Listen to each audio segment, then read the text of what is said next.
ಕರ್ನಾಟಕ ರಾಜ್ಯದ ಎಲ್ಲ ಜನತೆಗೆ 27ನೇ ವರ್ಷದ ಗಣರಾಜ್ಯೋತ್ಸವ ಸಂದರ್ಭದಲ್ಲಿ ಸರ್ಕಾರದ ವತಿಯಿಂದ ಮತ್ತು ಪಕ್ಷದ ವತಿಯಿಂದ ಶುಭಾಶಯವನ್ನು ಸಂವಿಧಾನವನ್ನು ಉಳಿಸಲಿಕ್ಕೆ ಈಗಾಗಲೇ ಮಕ್ಕಳಿಗೆ ಎಲ್ಲ ಕಚೇರಿಗಳಲ್ಲೂ ಕೂಡ ಸಂವಿಧಾನದ ಭಾಷೆಗಳನ್ನು ಈಗಾಗಲೇ ನಾವು ತಿಳಿದು ಹೊಸ ಪೀಳಿಗೆ ಕೂಡ ಈ ಸಂವಿಧಾನವನ್ನು ಅರಿವು ಮಾಡುವಂತಹ ಕೆಲಸ ನಮ್ಮ ಸರ್ಕಾರ ಬಂದಾಗಿಂದ ನಾವು ಮಾಡಿಕೊಂಡು ನಾವು ಬಂದಿದ್ದೇವೆ. ಇವತ್ತು ಕೂಡ ಪ್ರತಿ ಹಂತದಲ್ಲೂ ಕೂಡ ಇದರ ರಕ್ಷಣೆಗೆ ನಮ್ಮ ಪಕ್ಷ ಮತ್ತು ಸರ್ಕಾರ ಬದ್ಧವಾಗಿದೆ. ನಾಳೆ ಬೆಳಗ್ಗೆ ಸಂವಿಧಾನ ಹಕ್ಕನ್ನೇ ಪಡೆದಂತ ಉದ್ಯೋಗ ಖಾತ್ರಿ ಯೋಜನೆ ತೊಂದರೆ ಆಗಿರೋದು ನಮಗೆಲ್ಲ ಆಶ್ಚರ್ಯ ಉಂಟು ಮಾಡಿದೆ.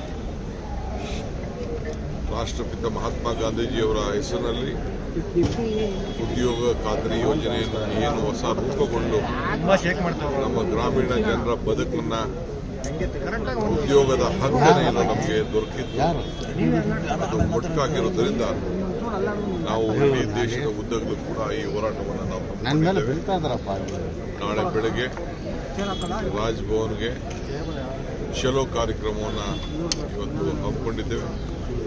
ಇದಾದ ಮೇಲೆ ಪ್ರತಿ ತಾಲೂಕಿನಲ್ಲೂ ಕೂಡ ಕನಿಷ್ಠ 5 ಕಿಲೋಮೀಟರ್ ಪಾದಯಾತ್ರೆ ಕೂಡ ಹಮ್ಮಿಕೊಂಡು ಪ್ರತಿ ಪಂಚಾಯಿತಿಯಲ್ಲೂ ಕೂಡ ಈ ಒಂದು ಹೋರಾಟವನ್ನು ಹಮ್ಮಿಕೊಳ್ಳಲಿಕ್ಕೆ ಈಗಾಗಲೇ ನಾವು ಮಾರ್ಗದರ್ಶನವನ್ನು ನಮ್ಮೆಲ್ಲ ಪ್ರಜಾಪ್ರತಿನಿಧಿಗಳಿಗೆ, ಪಂಚಾಯತ್ ಸದಸ್ಯಗಳಿಗೆ ಮತ್ತು ಮುಖಂಡಗಳಿಗೆ ನೀಡಿದ್ದೇವೆ. ಸುಮಾರು 6,000 ಕೋಟಿ ರೂಪಾಯಿ ಪ್ರತಿ ವರ್ಷಕ್ಕೂ ಕೂಡ ಈ ನರೇಗಾದಲ್ಲಿ ನಮ್ಮ ಗ್ರಾಮೀಣ ಪ್ರದೇಶದ ಅಭಿವೃದ್ಧಿಗೆ ಬಳಸಲಾಗಿತ್ತು.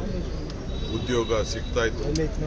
ಇದಕ್ಕೆಲ್ಲ ಕೂಡ ಮಾರಕವಾದಂಥ ಹೊಸ ಯೋಜನೆಯನ್ನು ತಂದಿರೋದ್ರಿಂದ ಈಗ ನಾವು ವಿಧಾನಸೌಧದಲ್ಲೂ ಕೂಡ ನಾವು ಇದನ್ನು ಪ್ರತಿಭಟನೆ ಮಾಡುವಂಥ ಕೆಲಸವನ್ನು ಮತ್ತು ನಮ್ಮ ನಿರ್ಣಯವನ್ನು ಮಾಡುವಂಥ ಕಾರ್ಯಕ್ರಮಕ್ಕೆ ಈಗಾಗಲೇ ನಾವು ಸಜ್ಜಾಗಿದ್ದೇವೆ. ಖಂಡನ ನಿರ್ಣಯ ಮಾಡ್ತೀರಾ ಹೇಗೆ ಸರ್ ವಿಧಾನಸೌಧದಲ್ಲಿ? ನಾವು ರೆಸಲ್ಯೂಷನ್ ಮಾಡ್ತೀವಿ, ಇದ್ರ ಬಗ್ಗೆ ಚರ್ಚೆ ಮಾಡ್ತೀವಿ, ರೆಸಲ್ಯೂಷನ್ ಮಾಡ್ತೀವಿ, ಇದನ್ನು ವಾಪಸ್ ತೆಗೆದುಕೊಳ್ಬೇಕು ಅಂತ ಹೇಳ್ತೀವಿ. ಯಾವ ರೀತಿ ರೈತರ ವಿಚಾರದಲ್ಲಿ ಕಾಯ್ದೆ ತಂದಿದ್ರು, ಯಾವ ವಾಪಸ್ ತೆಗೆದುಕೊಂಡ್ರು ಆ ರೀತಿ ತಗೊಳ್ಳೋವರೆಗೂ ಕೂಡ ಈ ಹೋರಾಟವನ್ನು ಮುಂದುವರಿಸ್ತೀವಿ. ಎಷ್ಟು ಜನ ಸೇರ್ಬೋದು ಸರ್? ನೋಡಿ, ಪಾರ್ಲಿಮೆಂಟು 28ರಿಂದ ಪ್ರಾರಂಭ ಆಗ್ತಾ ಇದೆ, ನಮ್ಮಲ್ಲೂ ಅಸೆಂಬ್ಲಿ ನಡೀತಾ ಇದೆ. ಆದರೂ ರಾಜಭವನ್ಗೆ ನಾವು ಚಲೋ ಕಾರ್ಯಕ್ರಮವನ್ನು ಹಮ್ಮಿಕೊಂಡಿದ್ದೇವೆ. ಜೆಡಿಎಸ್ ಸೇರಿದಂತೆ ಯಾರು ಕೂಡ ಮನರೇಗಾವನ್ನು ವಿರೋಧಿಸ್ತಾ ಇಲ್ಲ. ಅವ್ರಿಗೆ ನೋಡಿ, ಬಿಜೆಪಿ ರಾಜ್ಯಗಳಿದೆಯಲ್ಲ, ಇದ್ರ ಬಗ್ಗೆ ಎಲ್ಲೂ ಮಾತಾಡ್ತಾರೆ. ಅವ್ರಿಗೆ ಅನುಷ್ಠಾನ ತರಲಿಕ್ಕೆ ಸಾಧ್ಯನೇ ಇಲ್ಲ.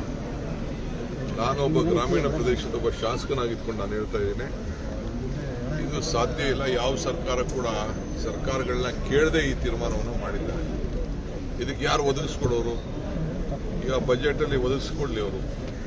ನಮ್ಮ ಯಾವ ಸರ್ಕಾರ ಕೂಡ ಇದನ್ನು ಒದಗಿಸ್ಕೊಳ್ಳಿಕ್ಕೆ, ಯಾಕೆಂದ್ರೆ ಹಕ್ಕಿತ್ತು 90% ನೇರವಾಗಿ ಯಾರಿಗಾರು ಉದ್ಯೋಗ ಬೇಕು ಅಂತಂದ್ರೆ ಉದ್ಯೋಗದ ಕಾರ್ಡನ್ನು ಯಾರು ಇಟ್ಕೊಂಡಿದ್ರು ಅವ್ರಿಗೆಲ್ಲರೂ ಕೂಡ ಕೊಡಬೇಕಾಗಿತ್ತು. ಕೆಲವು ನಾಯಕರುಗಳು ಚರ್ಚೆಗೆ ಬರ್ತೀವಿ ಅಂತ ಹೇಳಿದ್ದಾರೆ, ಬರ್ರಿ, ಅಸೆಂಬ್ಲಿಲೇ ನಾವು ಅದಕ್ಕೆಲ್ಲ ಚರ್ಚೆಗೆ ಉತ್ತರವನ್ನು ಕೊಡಲಿಕ್ಕೆ ನಾವು ಸಿದ್ಧವಾಗಿದ್ದೇವೆ.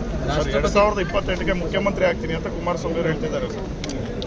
ನಮ್ಮ ಈ ಒಳ್ಳೆ ದಿನ ಯಾಕೆ ಅಂತ ಒಂದು ಅಶುಭವಾದ ಮಾತನ್ನ ತಂದೆಗೋಸ್ಕರ ಆಗ್ತಾ ಇದ್ದಾನೆ ನಾನು ಅಂತ ಸರ್. ತಂದೆಗೋಸ್ಕರ ನಾನು ಮುಖ್ಯಮಂತ್ರಿ ತಂದೆಗೋಸ್ಕರ. ನೋಡಪ್ಪ, ನಾವೆಲ್ಲ ಸರ್ವಿಸ್ ಮಾಡ್ತಾ ಇರೋದು ನಾಡಿನ ಜನತೆಗೋಸ್ಕರ, ಕುಟುಂಬಕ್ಕಲ್ಲ. ಕುಟುಂಬದ ಕೆಲವು ಅನೇಕ ಅವರ ಆಶಯ ಭಾವನೆಗಳು ತೊಂದರೆಲಿರೋ ಬಗ್ಗೆ ಅವರು ಮಾತಾಡ್ಕೊಳ್ಳಿ. ನಾವು ದೇಶದ ಜನತೆಗೆ ನಾವು ರಾಜಕಾರಣ ಮಾಡ್ತಾ ಇದ್ದೀವಿ. ಸರ್, ಲಕ್ಷಾಂತರ ಜನರನ್ನ ಸೇರಿಸಿ ಕಾಂಗ್ರೆಸ್ ಪಕ್ಷ ಇಡೀ ಸಮಾವೇಶದುದ್ದಕ್ಕೂ ನಿಮ್ಮನ್ನೇ ಟಾರ್ಗೆಟ್ ಮಾಡಿದ್ದಾರೆ ಸರ್.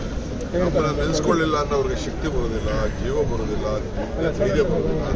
ಅದಕ್ಕೆ ನಾವು ನೆನೆಸ್ಕೊಳ್ತಾರೆ. ರೇವಣ್ಣನ ಬಂಧಿಸಿದವ್ರಿಗೆ ಅವಾರ್ಡ್ ಮನೆಗೆ ನುಗ್ಗಿ ಪೊಲೀಸ್ನ ಮುಖಾಂತರ ಅರೆಸ್ಟ್ ಮಾಡಿಸಿ ಅಂತ ದೇವೇಗೌಡರು ಹೇಳಿದ್ರು. ಬಹುಮಾನ ಕೊಟ್ಟಿದ್ದಾರೆ SIT ಈ ಅಧಿಕಾರಿ. ದೇಶದಲ್ಲಿ ಏನೇನು ಕಾನೂನು ಇದೆ, ಕಾನೂನು ಎಲ್ಲರಿಗೂ ಕೂಡ ಒಂದೇ. ಅವ್ರಿಗೆ ಯಾರಿಗೆ ಏನ್ ಕಾನೂನು ಮಾಡಬೇಕು ಅಂತ ನೀವು ಅದಕ್ಕೆ ಉತ್ತರ ಕೊಡ್ಬೇಕು. ಸರ್ ನಿಮ್ಮ DK ಸುರೇಶ್ ಅವರು ಸರ್ ತಾಳ್ಮೆ ಅನ್ನೋದು ಅಸಹ್ಯ. ನೀವು ಸಣ್ಣ ಆಗ್ಬೇಕಲ್ವಾ? ಅದು ಒಂದು ಉತ್ತಮ ಆಹಾರದಿಂದ ಸಣ್ಣ ಆಗ್ಬೇಕಲ್ವಾ? ಪ್ರತಿದಿನ ನಮ್ಮ ಜೀನಿ ಸ್ಲಿಮ್ ನ ಯೂಸ್ ಮಾಡಿ ಯಾವುದೇ ಸೈಡ್ ಎಫೆಕ್ಟ್ ಇಲ್ದಂಗೆ ನೀವು ಸಣ್ಣ ಆಗ್ತೀರಾ.